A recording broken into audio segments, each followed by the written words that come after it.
Mayam Krumzri adum Impact News ni Impact News ki manung hutnada wangum lal palna mayam mutam oksri ngasi manung hada kana with topic maming si akhoi CM links Tronglaobi attack to anti-government forces having hai ba sugumba topic se akhoi na lokot chum sikari gunarga chief minister yunam khemchana ngasi ngasimak akhoi langthawal esida khoi tuan project kra sangaba gi thorum haib tare sida CM khemchana phongdok khipsi Manipur da maroina Tronglaobi gi handak thokiba incident haib tare terror attack se Tronglaobi da sathakiba angani hat khiu thodokchi lengak semba pamdaba aduga irang lerga nungai jaba aduga irang sin maram orga kodong sa phanglaga sel tanba khoi maranai kana ba mi kharana aduma ba chathabo oram gadra haib gi chingnaba lei haibo hom phongdokpa aduga maroina Deputy Chief Minister akhoi Losidi khona su hai khibasi haiba thorum sida mari lena akhoi miyamna Manipur le miyamna tasing irang si losen ba pamlaba peace ki lambi da sangsin ba pam ta gadi yam thuna lengak sin peace propung ngam ai le akhoi Manipur sida irang pam da mi kya am lebisina anti peace element kya lebisina government su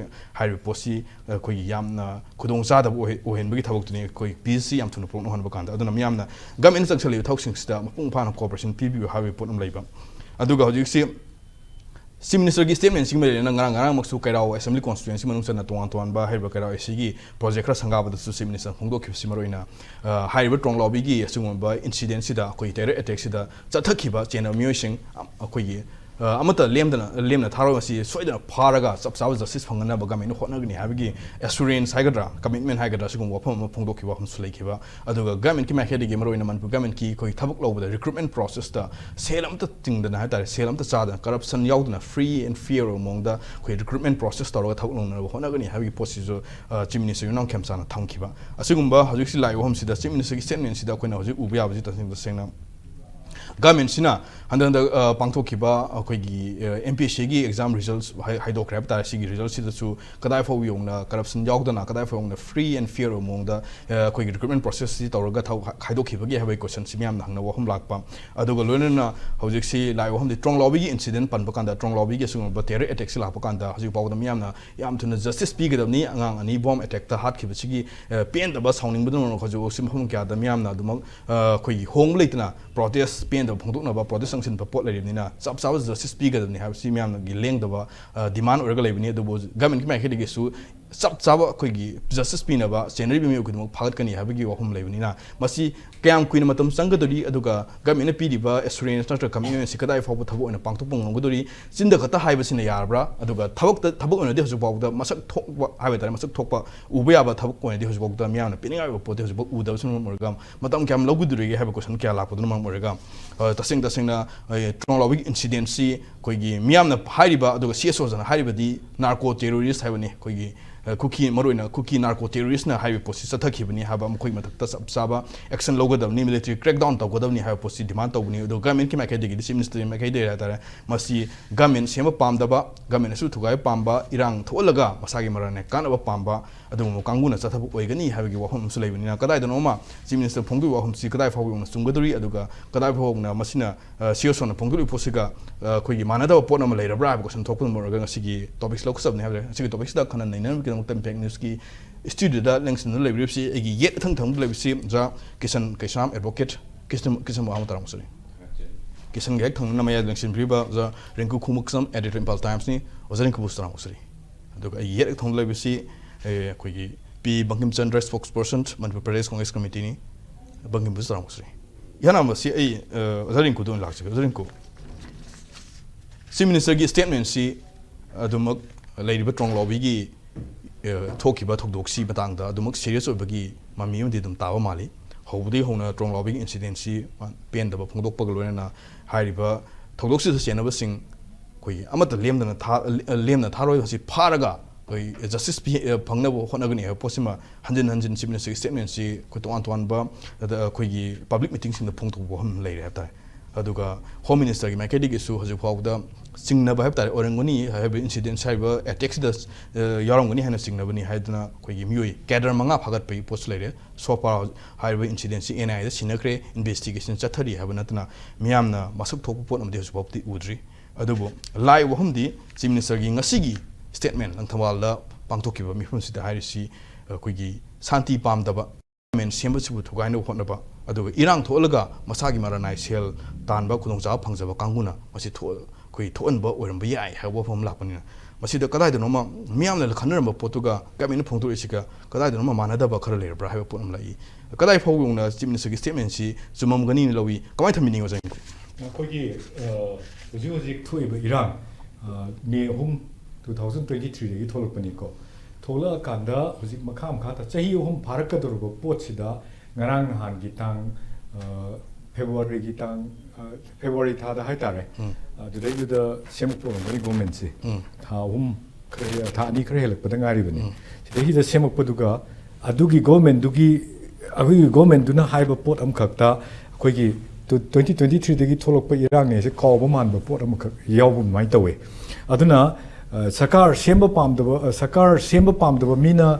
ꯊꯨꯒꯥꯏꯕꯒꯤ ꯄꯣꯠ ꯑꯃ ꯍꯥꯏꯔꯤꯕ ꯄꯣꯠꯁꯤꯗꯤ ꯈꯤꯇꯪ ꯐꯥꯔ ꯁꯥꯏꯇꯦꯗꯅꯦꯁ ꯋꯥꯠꯄꯒꯤ ꯃꯃꯤ ꯑꯃ ꯌꯥꯝ ꯆꯥꯎꯅ ꯇꯥꯏ ꯆꯤꯐ ꯃꯤꯅꯤꯁꯇꯔꯒꯤ ꯋꯥꯐꯝꯁꯤꯗ ꯊꯣꯛꯏꯕ ꯏꯔꯥꯡꯁꯤ 2023ꯒꯤ ꯃꯦ 3ꯗꯒꯤ ꯈꯪꯍꯧꯗꯅ ꯊꯣꯛꯂꯛꯄ ꯑꯩꯈꯣꯏꯒꯤ ꯃꯇꯝꯗꯨꯒꯤ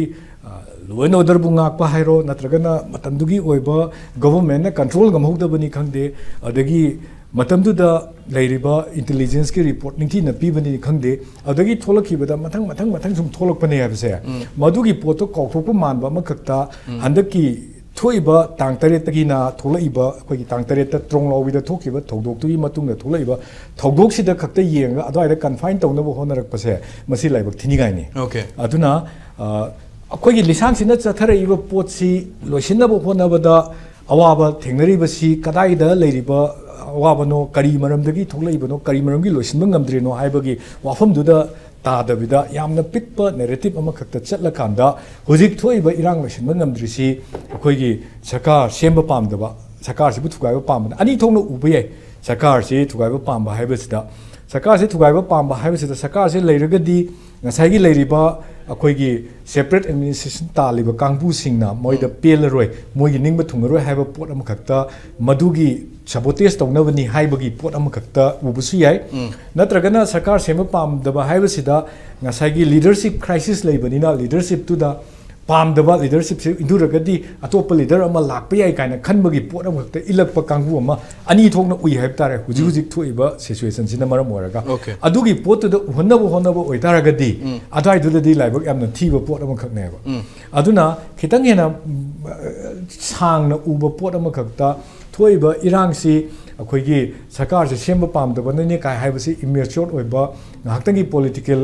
ꯒꯦꯟ ꯐꯪꯅꯕꯒꯤ ꯃꯌꯥꯝꯒꯤ ꯑꯦꯄ꯭ꯂꯥꯎꯁ ꯐꯪꯅꯕꯒꯤ ꯑꯗꯒꯤ ꯃꯌꯥꯝꯒꯤ ꯃꯥꯏꯟꯁꯦ ꯗꯥꯏꯚꯔꯖꯟ ꯆꯠꯅꯕꯒꯤ ꯄꯣꯠ ꯑꯃꯈꯛꯇ ꯉꯥꯡꯕ ꯃꯥꯟꯕ ꯄꯣꯠꯅꯤ ꯃꯗꯨꯒꯤ ꯄꯣꯠꯇꯨ ꯇꯣꯛꯊꯣꯛꯑꯒ ꯑꯩꯈꯣꯏꯒꯤ ꯏꯔꯥꯡꯁꯤ ꯆꯍꯤ 3 ꯁꯨꯗꯣꯔꯦ ꯆꯍꯤ 3ꯁꯤ ꯃꯤꯌꯥꯝꯁꯤ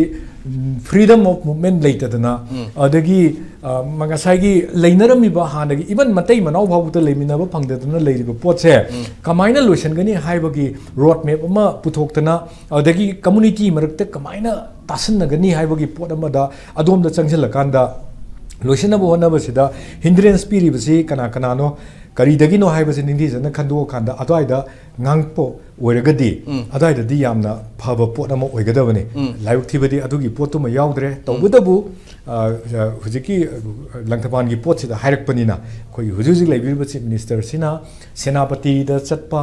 ꯑꯗꯨꯒꯤ ꯃꯇꯨꯡꯗ ꯎꯈ꯭ꯔꯨꯜꯗ ꯆꯠꯂꯒ ꯃꯌꯥꯝ ꯎꯅꯕ ꯖꯤꯔꯤꯕꯥꯝꯗ ꯆꯠꯈꯤꯕ ꯂꯣꯏꯅ ꯊꯥꯒꯠꯅꯤꯡꯉꯥꯏꯅꯤ ꯍꯥꯏꯔꯤꯕ ꯈꯣꯡꯆꯠꯁꯤꯡ ꯑꯁꯤꯁꯨ ꯀꯔꯤꯕꯨ ꯃꯤꯌꯥꯝꯒꯤ ꯍꯧꯖꯤꯛꯀꯤ ꯈ꯭ꯔꯥꯏꯁꯤꯁꯁꯤꯗ ꯃꯗꯨꯅ ꯀꯔꯤ ꯀꯟꯇ꯭ꯔꯤꯕ꯭ꯌꯨꯠ ꯇꯧꯔꯤ ꯁꯣꯂꯨꯁꯟꯁꯤꯗ ꯃꯗꯨꯅ ꯀꯔꯤ ꯀꯟꯇ꯭ꯔꯤꯕ꯭ꯌꯨꯠ ꯇꯧꯔꯤ ꯍꯥꯏꯕꯁꯤ ꯃꯅꯨꯡꯗꯗꯤ ꯌꯥꯝ ꯂꯩꯔꯝꯕ ꯌꯥꯏ ꯍꯧꯖꯤꯛꯀꯤ ꯑꯣꯏꯅ ꯑꯩꯈꯣꯏ ꯃꯌꯥꯝꯒꯤ ꯃꯤꯠꯌꯦꯡꯗ ꯎꯗ꯭ꯔꯤꯕꯅꯤꯅ ꯍꯥꯏꯔꯤꯕ ꯈꯣꯡꯆꯠꯁꯤꯡꯁꯤꯒꯤ ꯀꯥꯟꯅꯕꯁꯤ ꯀꯔꯤꯅꯣ ꯃꯤꯌꯥꯝꯗ ꯀꯔꯤ ꯀꯥꯟꯅꯕ ꯄꯤꯔꯤ ꯈ꯭ꯔꯥꯏꯁꯤꯁꯁꯤꯗ ꯃꯗꯨꯅ ꯑꯩꯈꯣꯏꯒꯤ ꯁꯣꯂꯨꯁꯟꯁꯤꯗ ꯀꯌꯥꯃꯨꯛ ꯌꯥꯝꯅ ꯃꯇꯦꯡ ꯄꯥꯡꯉꯤ ꯍꯥꯏꯕꯁꯦ ꯑꯩꯈꯣꯏ ꯎꯗꯦ ꯃꯔꯝꯗꯤ ꯃꯥꯅ ꯍꯦꯛ ꯆꯠꯄ ꯅꯨꯃꯤꯠꯀꯤ ꯅꯣꯡꯉꯥꯟꯕꯗ ꯑꯃꯨꯛ ꯍꯦꯟꯅ ꯂꯥꯞꯊꯣꯛꯅꯕ ꯌꯥꯕ ꯄꯣꯠꯁꯦ ꯑꯃꯨꯛ ꯍꯦꯟꯅ ꯁꯤꯜꯂꯤ ꯑꯍꯥꯟꯕꯗ ꯃꯩꯇꯩꯒ ꯀꯨꯀꯤꯒꯒꯤ ꯃꯔꯛ ꯈꯛꯇꯗ ꯂꯩꯔꯝꯕ ꯅꯨꯡꯁꯤꯅꯗꯕꯁꯦ ꯍꯧꯖꯤꯛꯇꯤ ꯇꯥꯡꯈꯨꯜꯒ ꯀꯨꯀꯤꯁꯤꯡꯒꯒꯤ ꯃꯔꯛꯇꯁꯨ ꯌꯥꯝ ꯆꯥꯎꯅ ꯂꯩꯔꯛꯏꯁꯦ ꯃꯥꯅ ꯎꯈ꯭ꯔꯨꯜ ꯆꯠꯂꯨꯔꯕ ꯃꯇꯨꯡ ꯍꯜꯂꯛꯑꯒ ꯃꯇꯨꯡꯗ ꯊꯣꯛꯄꯅꯤꯅ ꯁ꯭ꯋꯥꯏ ꯑꯦꯔꯤꯌꯥꯁꯤꯗ ꯌꯥꯝꯅ ꯑꯩꯈꯣꯏꯒꯤ ꯆꯠꯂꯤꯕ ꯄꯣꯠꯁꯤꯡꯁꯤꯕꯨ ꯀꯔꯤ ꯀꯥꯟꯅꯔꯤꯒꯦ ꯍꯥꯏꯕꯁꯨ ꯃꯤꯌꯥꯝꯗ ꯈꯜꯍꯟꯕꯒꯤ ꯄꯣꯠ ꯑꯃ ꯑꯣꯏ ꯑꯗꯨꯅ ꯍꯥꯏꯔꯤꯕꯁꯤ ꯈꯤꯇꯪ ꯏꯃꯦꯆꯣꯔ ꯑꯣꯏꯕ ꯑꯗꯩ ꯃꯌꯥꯝꯒꯤ ꯑꯩꯈꯣꯏꯒꯤ ꯈ꯭ꯔꯥꯏꯁꯤꯁꯁꯤ ꯑꯟꯗꯔꯁꯇꯦꯟ ꯇꯧꯗꯕ ꯃꯥꯟꯕ ꯑꯗꯨꯒꯨꯝꯕ ꯋꯥꯐꯝ ꯑꯃꯅꯤꯅ ꯑꯗꯨꯃꯥꯏꯅ ꯑꯩ ꯂꯧꯖꯒꯦ ꯑꯍꯥꯟꯕꯒꯤ ꯑꯣꯖꯥ ꯑꯩꯅ ꯍꯧꯖꯤꯛ ꯂꯥꯛꯅꯤꯡꯕ ꯀ꯭ꯋꯦꯁꯟꯁꯤꯅ ꯃꯔꯨꯑꯣꯏꯅ ꯍꯧꯖꯤꯛꯁꯤ ꯆꯤꯐ ꯃꯤꯅꯤꯁꯇꯔꯅ ꯑꯩꯈꯣꯏ ꯃꯅꯤꯄꯨꯔꯒꯤ ꯃꯦ 3, 2023 ꯊꯣꯛꯈꯤꯕ ꯆꯨꯔꯆꯥꯟꯄꯨꯔꯗ ꯏꯄꯤꯁꯦꯟꯇꯔ ꯑꯣꯏꯔꯒ ꯆꯨꯔꯆꯥꯟꯄꯨꯔꯗꯒꯤ ꯍꯧꯔꯛꯈꯤꯕ ꯑꯁꯤꯒꯨꯝꯕ ꯃꯅꯤꯄꯨꯔ ꯏꯔꯥꯡꯁꯤ ꯃꯔꯨꯑꯣꯏꯅ ꯉꯁꯤꯃꯛ ꯐꯣꯡꯗꯣꯛꯏꯕ ꯋꯥꯐꯝꯁꯤꯒ ꯌꯦꯡꯀꯥꯟꯗꯗꯤ ꯀ꯭ꯔꯣꯅꯣꯂꯣꯖꯤꯁꯤ ꯌꯦꯡꯀꯥꯟꯗ ꯀꯗꯥꯏꯗꯅꯣꯃ ꯍꯣꯡꯗꯣꯛꯈꯤꯕꯒꯤ ꯄꯣꯠ ꯑꯃ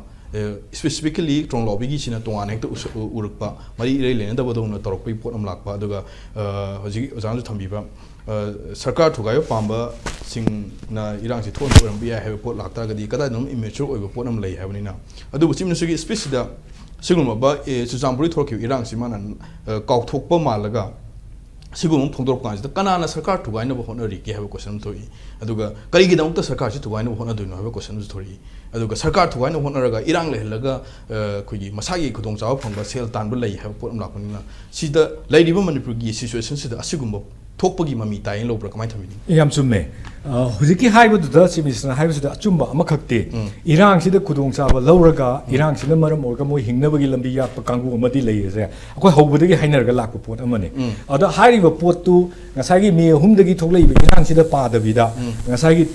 Tronglaobi gi akoi ge handaki pringi taret tagi thoiba pot sida ngata lamaga yengbu oradi adai da soi haibu duni akoina haijarina adagi sarkar si thugaiba pamba haiba pottu da sarkar si leiragadi kitang nungai triba potchi leiriba akoigi separate administration natraga union territory taliba kangbu sidasu government ama leiba si am nungai te maramdi moigi moina thagat khiba moigi mihut tubok ta government si minister oina ama yauri bani adusu deputy chief minister oina yauri bani na sarkar sina leiba matamda moina taliba demand do adai da yamna hamper to wa hindrance piba ama oi bani na adai area du da sarkar se thugai ba pami ba mi si koina hekta ama de hekta pinpoint to busu yade makhoi gi adugi side tagi oibra haibadusu haidi chief minister nga is ama dekta ngang manate hariba potusu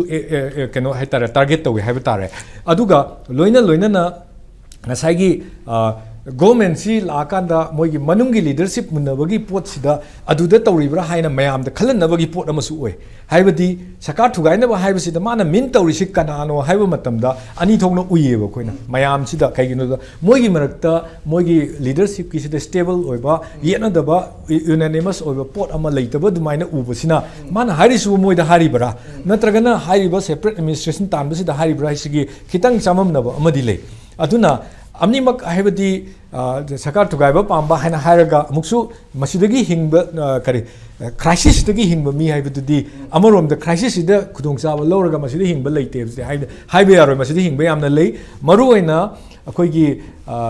kuki gi kanghu haiba tare moigi COSO khangde mayam sina moigi lambi sidagi tax khomi ba adagi mayam dagi irang sigi namada mayam dagi pesa khomi ba church dagi mayam pesa laga madugi pesa duna IDP sing de yawrabra haidi IDP sing di chara hela kanda suicide to ba adagi mapan thokko mayam yawrba ne ba aduna awaba tari ba sing de yawdana moi nga ka nungai badina adai da moigi sidai sida nungai ba kanghu ama leiribra sidi taseng na madudi akoi hana dagi hainar ko pot ne aduna akoi gi somda su dungai irang sigi manungda adum khudong chaba lawba mayam ama leidana madugi pottu loina mak lawi haiba natte mi amani di lawba leidana lawi ba singdu adu akoi su dum pinpoint tawraga hairi makoi se dum lawi masi phatte mayam gi ni Manipur gi oiba wakalon da sakadabne haina chatli dana adumaina sigi irang sida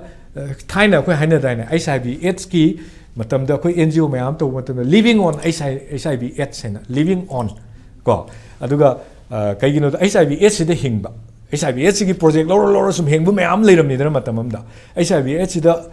work to bunataba adumaina leiba adumaina irang si losinaba work to bunataba irang si thoigai moi hingnaba nungaibagi pi khara leiraba haibadu adudi kana noidri mayam da khangba potni even among the government gi among the elected leaders su yarum baye adugi pot singdu akoina adai da sum ubai wane aduna sigi pot sida irang sida hingba haiba pot tu dadi akoina adum adai area tu da khara yaningba adum leiraga su gasai irang si akoigi April 3 tagi horpa dumaina ngang ba potu di mature oiba watle na mamang du sai hujik su hai sin wilai honti government semba pam da ba irang le ba pam ba masi nang bo ga masagi ko sa ba sel tan ta kangu hai ko in la kan dan ko ti masi roina masi ko na hobdi no na mani ko ne third thing ko irang ko ko masai la ko si la yu militant sing when I have that in the world, yeah, maybe what you can do is high the so called not what you're racing. You don't see from some lower highways in the text. You can look at the Japan, or from the movie behind the lap. The like only Lengak was no found the high consider 미양이 메테리얼이 되고 나라가 무슨 방법이 레벨로 만들 그 separate 음식 달리 정도 지내시고 그 메테리얼이 내가 그 레벨이 뭐 거기 달리 우리 마시다 아까도 나가서 방법을 하고 있는 중이고 레벨이 뭐 그런 시험도 방법이 있고 그런 거 사실 그러면 그 생각하는 것이다 뭐 거기 뭐 시험을 때 볼게 그런 잡로 나봐 좀 방황 나비 보는 줄 레벨아 마음이 따라 봐 해볼 저희 방금 comment 됩니다 그래서 이행자보다 마망기 BJP기 Honorable Amma Chief Minister dugi matam dagi so koi 3rd May dagi thorakhiba irang sigi matangda moi kamdongna haurai bano masigi root ko sikarino kamdongna solution puthokani kamaina masigi koi road map ama yat kani habasi moi khangdana dum charak chahingnaraga dum magi sarkar si loi khrabane ba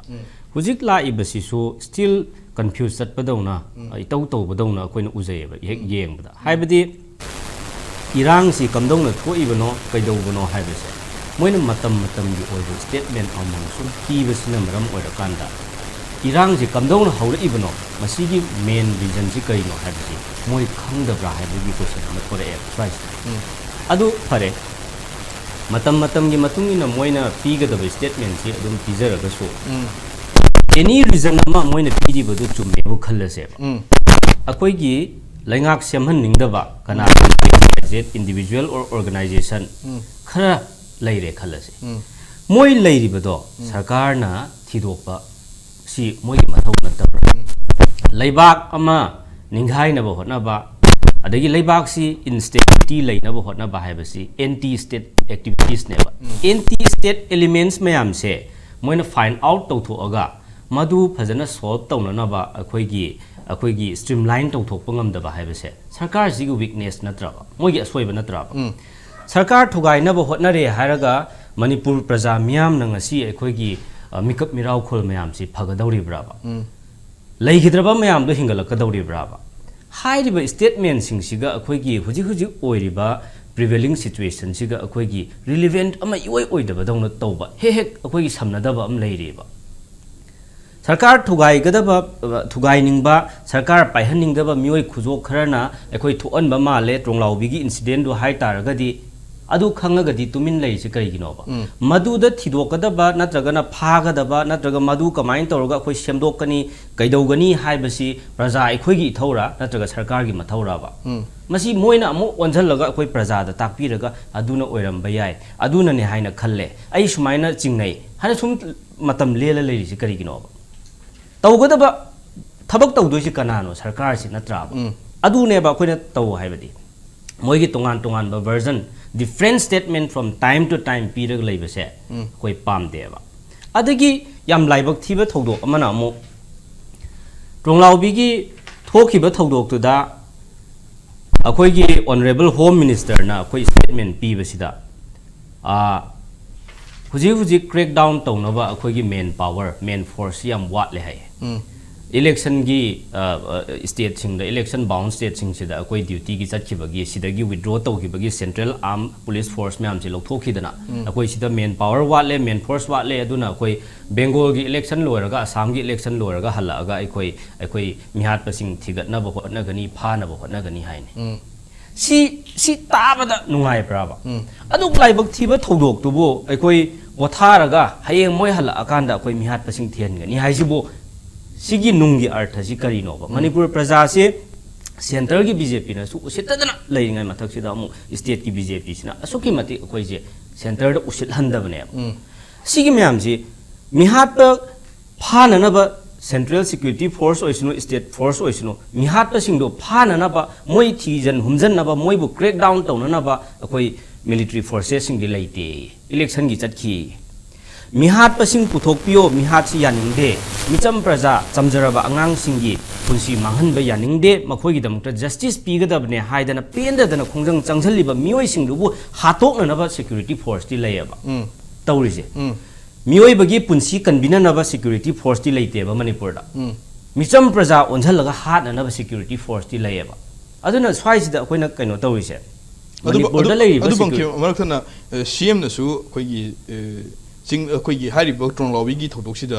yauriba chenabu khodimak lemna tharoi hodoga chenpham leiroi phagani ha potmus leibni na ꯐꯥꯒꯅꯤ ꯍꯥꯏꯕꯒꯤ ꯋꯥꯐꯝꯁꯤ ꯂꯩꯕ ꯑꯗꯨꯒ ꯑꯩꯈꯣꯏ ꯃꯁꯛ ꯊꯣꯛꯄ ꯑꯩꯈꯣꯏꯒꯤ ꯆꯤꯡꯅꯕ ꯃꯉꯥ ꯐꯥꯔꯦꯒ ꯍꯥꯏꯕꯒꯤ ꯑꯗꯨꯁꯨ ꯑꯥꯏꯗꯦꯟꯇꯤꯇꯤꯁꯨ ꯃꯄꯨꯡ ꯐꯥꯅꯁꯨ ꯈꯪꯍꯟꯗꯕ ꯃꯑꯣꯡꯗ ꯑꯗꯨꯝ ꯊꯝꯃꯒ ꯁꯤꯒꯨꯝꯕ ꯌꯥꯝꯅ ꯃꯁꯛ ꯊꯣꯛꯄ ꯄꯣꯠ ꯑꯃꯗꯗꯤ ꯍꯧꯖꯤꯛꯐꯥꯎꯗꯤ ꯎꯗꯕ ꯑꯗꯨꯒ NIAꯗ ꯁꯤꯟꯅꯈ꯭रे इन्वेस्टिगेशन तौरी अदुगा सी इन्वेस्टिगेशन चथबन मरम ओइरगा कोइ हाइदोकप यादब क्या अमसु लेबा पोट मानबा पोटसु सुम थंबा अदुगा अमरमदति मु मसिगि जस्टिस फंग मपुंग फाना फंगन होनगनी फागनी हा पोट थंबा अदुना कदाइदनो मा मंग थंबिरि दमाइना ngahak ngahak ki dum pangai da haibe pot ama dum leibe wahum du oina ubra antraga tasing tasingna haiba incident sida thodok sida yamna government sina antraga chief minister sina am serious oina masi tarokani pakhalakani haibe ki pot am ubra kamai thamining haiman ba thokra dra de khangde ko aduga dum congress party ne haidana koi BJP sum ngangning bagi moong da dumaino ubi raga di khangdre adubu ground reality da mayamna feel tawriba amasung akoina thamoi da phaujari ba si hayo haijaraga di अखोई BJP की टोख्रोबा लेबाक अमदा लेंगाक अम लेरिबसे लेंगाक सासोन अम लेरिबसे government अम अखोइना लिंखतलिबा मसी establish तौरिबा install तौरिबसी कैदौनबगी दमक्तनोबा मी हातोगा अखोइ NIA दा सिनरे हारगा हेक्ता यारब्राबा अखोइ मणिपुर प्रजा मियाम सिना हिंगिसिबु अखोइसि हातोगा NIA दा सिनहननबा CBI दा inquiry तौहनबगी हिंगिबा पुनसिराबा अखोइसिबो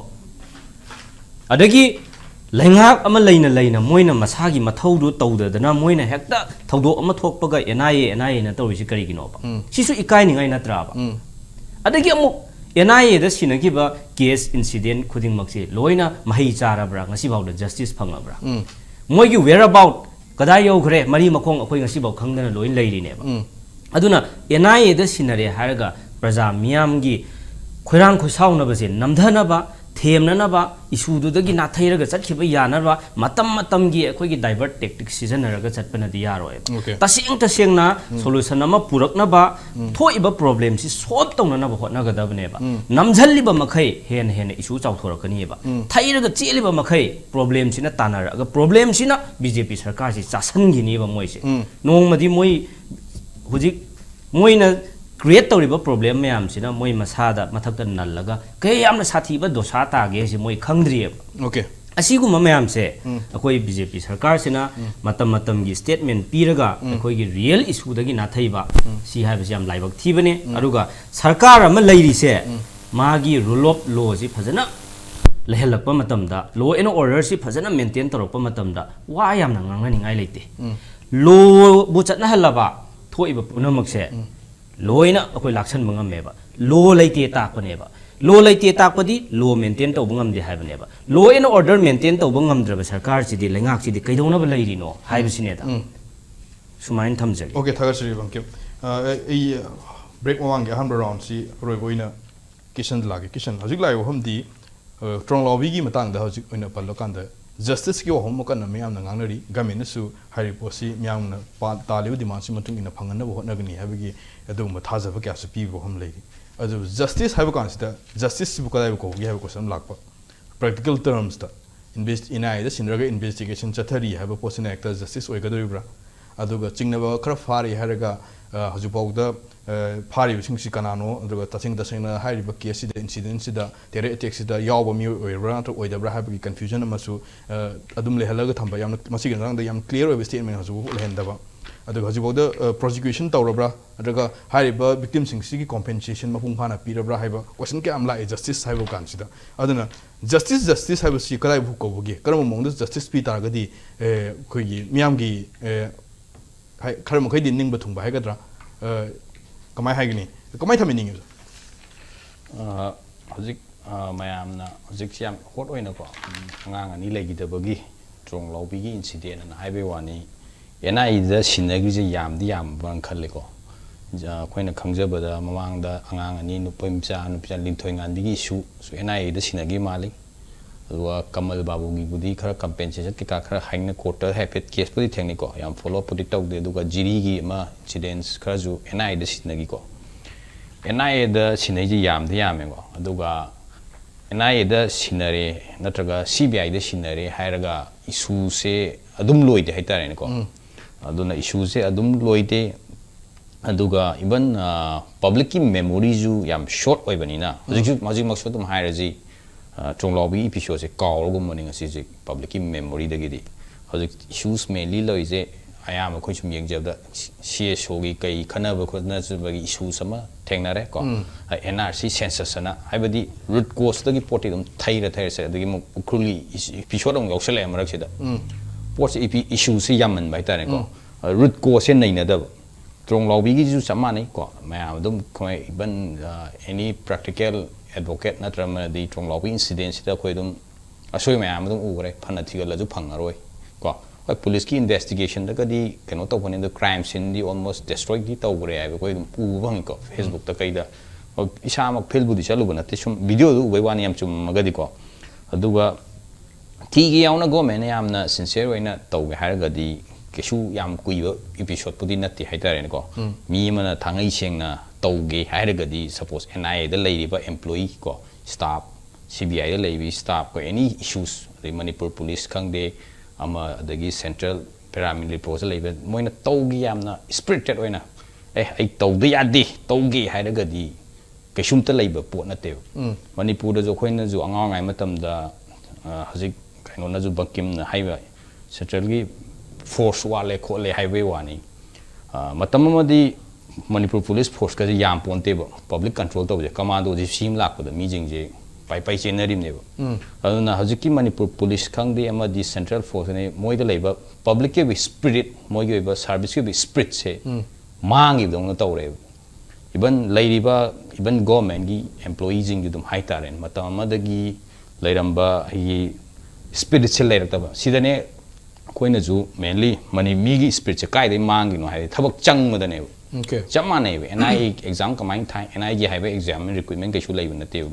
moi gi central exam atai gi SSC CBI di chang ai ne adu ga iban state ki kaino dai ju low dum yaw employees ing je transfer to thok to sin taw dum yaw adu na chama nei Manipur government da dum khange thabam chang ba da kaya kaino le iban episode amada MLA amada gi squad hundu ma sin gni da hai ma ku ki ni adu ni gi wana tre ko MLA ji state amagi kaino di oina adugi squad ching do gypsy ani hundu ma sin gri ne ba adugi service spirit to yeng je ba Manipur police ta lady ma gi spirit to haibadi ma thabak to chang pa matam ma ngonda kari ko burden amadi yaw ma la ma ne asai service sama to budagi I should protect my social officers natra magi kaino do VIP to come protect to the high bagi spirit chile rectre moi bu lecture gadi kamai common man protect to spirit chen do chu chen che loiba hajik lai riba any staff any employee khang de ai gi shoidana ba ai gi kanna ba to ba nga to ina ui hai ta de khoi gi mit yeng da masai gi mayang gi ba public gi ba society ba image eu unarak ta ba aduna fana NIA fana CBI da single ga ju lai riba khoi gi mechanism system ji da mi jinga thawai yauna tawdabanina masigi result phangne haibasigi thajabaji kitang wale koi maksu kisan government kari concrete step kumba lokot lagati khoi justice ki lambi da khamga di changal pa ya ngambani loi mainly adum khangna wani criminal investigation ajidi investigator IO de be khutta di am le ko IO ni bal lituna mana tawge haga di ke do ngamui do mi mana tawge haga di moi da pi ba empower mitu da dum phanam dum loim bakti leiram mani ko iban adum na ju statement payam pi na ko kana gum na sin hai kana gum na si hai moi da khara clue khara di leira bani do puthok pa ngam dri je kari gi no politically kari interest leina ba jano natraga manung da kari horse trading ma tong na ba jano du de khoina khangdre adu any agency any mana yam na sincerely honestly tawraga di kashum na te hafta am phadong na te okay ga di iban khoina ju case ma yam thengni ko recruitment gi haji MPSC gi chances haji puk puthok te ba hi certain my interest loi leina ba gi ne ba to ga har ga di kem na te dum kui hafta am sang mo po na te ko adu si di my agenda ma gi interest khara leina ba adu gumba leiram ba gi chaw na kaino lei hai ta ne ko aduna akhoi gi manuina Manipur da di pot ayam ba public memory ju short oi bani na adagi issue se sum leihalla ga tham ba gi culture ama lei dong to wi khoi ban loina ma adum ko iban ama khangde loina ba pa issue je sum khoi gi main kaino je kok thu han bai tare khoi gi root cause root ai gi dakar ga basic needs ai gi punsi gi development je sum ko hal lei re issue ꯑꯃꯕꯨ ꯍꯧꯖꯅꯤ ꯍꯧꯖꯅ ꯑꯩ ꯂꯤꯕꯤꯡꯗ ꯑꯩ ꯀꯃꯥꯏꯅ ꯍꯤꯡꯒꯗꯒꯦ ꯑꯩ income ꯀꯌꯥꯝ ꯋꯥꯠꯂꯤ ꯃꯅꯤꯄꯨꯔꯒꯤ ꯕꯖꯦꯠꯁꯦ ꯑꯃꯨꯛ ꯌꯦꯡꯖꯦꯕ 6,800 crore something ꯈꯛꯇꯅꯦꯕ 30 lakhsꯇ ꯗꯤꯚꯥꯏꯠ ꯇꯧꯕ ꯃꯇꯝ ꯃꯤ ꯑꯃꯗ ꯂꯨꯄꯥ 20,000 ꯍꯦꯟꯅ ꯇꯥꯗꯦꯕ ꯌꯥꯝ ꯄꯤꯛꯈ꯭ꯔꯕ ꯀꯣ ꯏꯟꯗꯤꯌꯥꯒꯤ ꯁ꯭ꯇꯣꯛꯇ ꯂꯤꯁ ꯇꯧꯕ ꯀꯝꯄꯅꯤ ꯑꯃꯅ ꯍꯦꯟꯅ ꯆꯥꯎꯋꯦꯕ ꯑꯩꯈꯣꯏꯒꯤ ꯋꯥꯔꯤꯕ ꯅꯥꯔꯤꯕ ꯃꯌꯥꯝꯁꯦ ꯁꯨꯝ ꯀꯥꯎꯍꯟꯕ ꯍꯥꯏꯇꯥꯔꯦꯅꯦꯀꯣ ꯏꯁꯨ ꯑꯃꯗ ꯁꯨꯝ ꯁꯦꯝꯃꯒ ꯁꯨꯝ ꯀꯥꯎꯍꯜꯂꯒ ꯉꯁꯤꯒꯤ ꯄꯣꯂꯤꯇꯤꯀꯦꯜꯂꯤ ꯁꯝꯅ ꯍꯥꯏꯅ ꯃꯄꯥꯟ ꯂꯝꯗ ꯍꯤꯟꯗꯨ ꯃꯨꯁꯂꯤꯝ ꯇꯧꯕꯁꯦ ꯁꯨꯃꯥꯏꯅ ꯑꯩꯈꯣꯏ ꯁꯤꯗꯅ ꯀꯨꯀꯤ ꯃꯩꯇꯩ ꯄꯥꯡꯒꯟ ꯁꯤ ꯁꯨꯝ ꯇꯧꯔꯒ ꯁꯤꯒꯤ ꯄꯣꯂꯤꯇꯤꯛꯁ ꯁꯥꯟꯅꯔ ꯑꯩꯈꯣꯏ ꯃꯁꯦꯟ ꯈꯜꯂ ꯕꯣꯠ ꯈꯣꯝꯅꯕꯒꯤ ꯀꯩꯅꯣꯝꯗ ꯁꯨꯝ ꯂꯩꯕꯅꯤꯗ ꯃꯦꯟꯂꯤ ꯑꯩꯈꯣꯏꯒꯤ ꯃꯦꯟ ꯀꯩꯅꯣꯁꯤꯗ ꯆꯪꯗꯕ ꯑꯗꯣ ꯆꯪꯅꯕꯁꯨ ꯍꯣꯠꯅꯗ꯭ꯔꯦ ꯍꯥꯏꯇꯥꯔꯦ ꯍꯧꯖꯤꯛꯀꯥꯟ ꯂꯩꯔꯤꯕ ꯄꯣꯂꯤꯇꯤꯀꯦꯜ ꯑꯦꯟꯚꯥꯏꯔꯟꯃꯦꯟ ꯃꯣꯏꯗꯁꯨ ꯑꯗꯨꯒꯤ ꯁ꯭ꯀꯤꯜꯁꯦ ꯌꯥꯎꯗꯕꯒꯤꯔ ꯊꯣꯏꯒꯤ ꯇꯧꯔꯤꯕꯔꯥ ꯀꯣ ꯑꯗꯨꯃꯥꯏꯅ ꯑꯗꯨꯅ ꯍꯧꯖꯤꯛ ꯀꯩꯁꯨ ꯌꯥꯝ ꯀꯥ ꯍꯦꯟꯅ ꯍꯣꯞꯐꯨꯜ ꯑꯣꯏꯅꯤꯡꯉꯥꯏ ꯂꯩꯇꯦ ꯑꯩ ꯋꯥꯈꯜꯗꯗꯤꯀꯣ NIAꯗ CBIꯗ ꯁꯤꯟꯅꯈ꯭ꯔꯦ ꯍꯥꯏꯔꯒ ꯄꯣꯠꯁꯦ ꯑꯗꯨꯗ ꯂꯣꯏꯈ꯭ꯔꯦ ꯍꯥꯏꯇꯥꯔꯦ ꯑꯩꯈꯣꯏꯒꯤ ꯏꯁꯨꯁꯦ ꯁꯤꯟꯅꯈ꯭ꯔꯦ ꯔꯤꯖꯜꯇꯤ ꯖꯁꯇꯤꯁꯇꯤ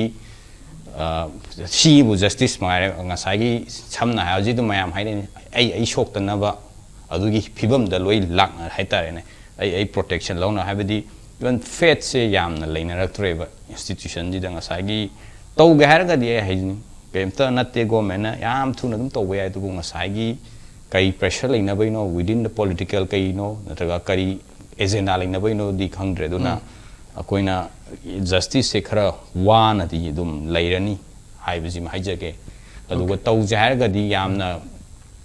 ꯌꯥꯝꯅ ꯃꯤꯁꯤꯡꯁꯤꯅꯀꯣ ꯃꯦꯟꯂꯤ ꯔꯨꯠ ꯀꯣꯁꯁꯦ ꯀꯩꯅꯣꯁꯦ ꯐꯖꯅ ꯅꯩꯅꯕ ꯆꯪꯉꯦꯕ ꯑꯗꯣ ꯏꯁꯨ ꯑꯃꯗꯤ ꯑꯃꯨꯛ ꯂꯥꯝꯁꯤꯜꯂꯒꯗꯤ ꯃꯤꯁꯤꯡꯁꯨ ꯃꯦꯃꯣꯔꯤ ꯂꯣꯏ ꯀꯥꯎꯈ꯭ꯔꯦ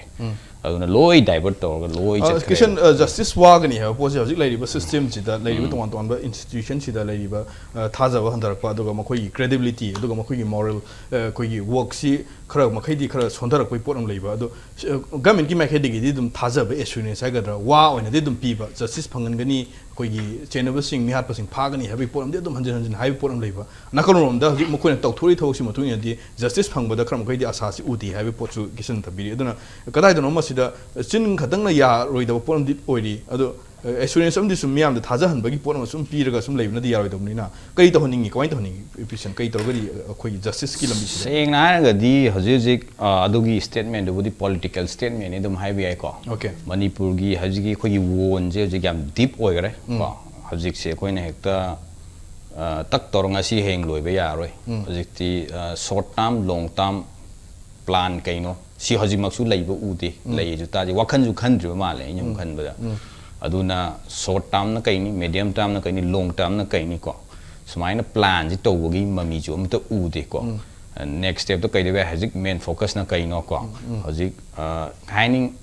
ꯄꯣꯠꯁꯦ ꯀꯃꯥꯏꯅ ꯀꯩꯅꯣꯝ ꯆꯠꯂꯤꯅꯣ ꯍꯧꯖꯤꯛꯁꯤꯅ ꯑꯃꯨꯛ ꯃꯦꯟ ꯏꯁꯨꯁꯦ NRC ꯁꯦꯟꯁꯁꯅ ꯇꯧꯈ꯭ꯔꯦ ꯀꯣ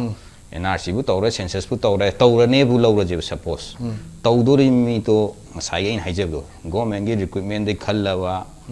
ꯃꯤꯅꯦꯕ ꯑꯗꯣ ꯃꯤꯗꯨꯗ ꯃꯥ ꯄꯕ꯭ꯂꯤꯛ ꯁ꯭ꯄꯤꯔꯤꯇꯦꯠ ꯀꯌꯥꯝ ꯌꯥꯎꯔꯒꯦ